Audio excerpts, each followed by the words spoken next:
Hujan disertai angin kencang sempat melanda kawasan Kota Padang, Provinsi Sumatera Barat. Cuaca buruk ini terjadi pada Rabu tanggal 11 Mei 2022 kemarin. Angin kencang terjadi pada siang hari dan mengakibatkan puluhan pohon tumbang di Kota Padang.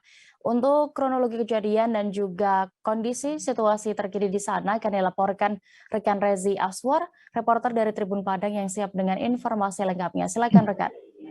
Iya deh, kemarin sempat terjadi cuaca buruk di Kota Padang, di mana ada turun hujan disertai juga dengan angin kencang. Namun untuk hujannya hanya hujan ringan dan membuat puluhan pohon tumbang.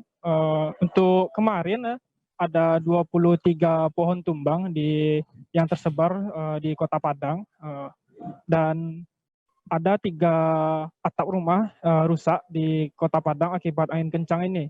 Dan untuk petugas BPBD Kota Padang melakukan evakuasi dengan cara pemotongan sampai hingga tadi malam. Dan pada hari ini juga masih berlanjut adanya laporan pohon tumbang dari masyarakat yang ada di Kota Padang. Tepatnya ada 1 pohon tumbang di Kecamatan Koto Tangah, yaitu menimpa bangunan, dan 1 lagi di Kecamatan Pauh yaitu menghambat akses jalan.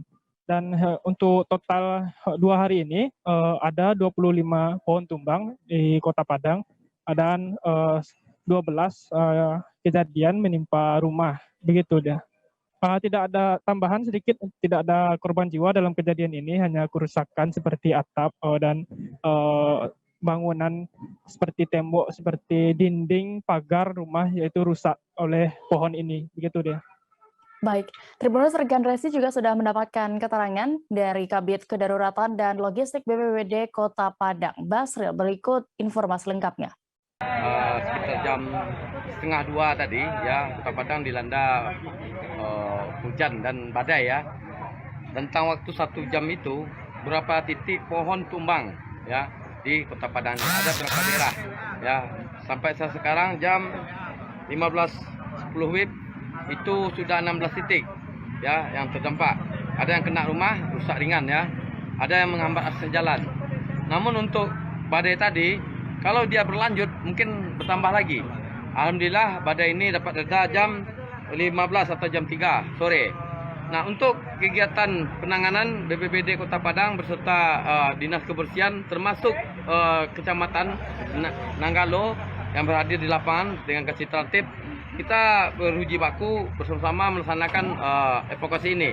Dan termasuk dari Dinas Kebersihan, setelah kita potong, nanti Dinas Kebersihan langsung membersihkan dan membawa ya sehingga akses jalan ini dapat jalan dengan baik lagi. Nah, begitu juga dengan rumah masyarakat yang kena timpa.